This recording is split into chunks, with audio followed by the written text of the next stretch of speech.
Le chantier de construction des collecteurs des eaux et de nivellement des rues d'environ 4 km dans la commune du 7e arrondissement a constitué la première étape de la visite de la chef du département en charge de l'aménagement du territoire. Selon le directeur technique de l'entreprise en charge de l'exécution des travaux, Dongus Oumar, malgré quelques difficultés de terrain, tout avance bien. La digue de Walia a marqué la deuxième étape de cette visite.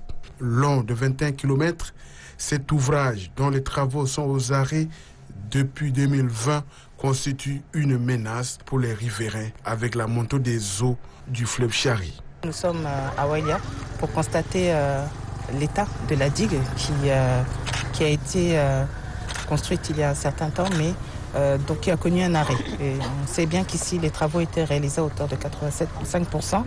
Il reste encore à poser les vannes. Au niveau du 7e arrondissement, nous avons été voir l'ouvrage de réalisation du collecteur fermé qui doit normalement assainir, les quartiers de Gassia, Ambata et Atron.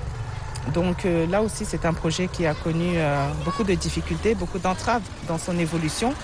Nous avons relancé le processus en tenant compte aussi bien sûr de la situation de la pluviométrie cette année qui cause beaucoup de dégâts. C'est un projet qui aurait dû être réalisé déjà il y a pratiquement un an. Nous comptons bien donc voir cet ouvrage terminé dans les délais contractuels, donc des 6 mois. La ministre de l'Aménagement du territoire a demandé à l'entreprise en charge de la réalisation des travaux de cette digue de reprendre le plus tôt que possible les activités pour éviter des dommages à la population.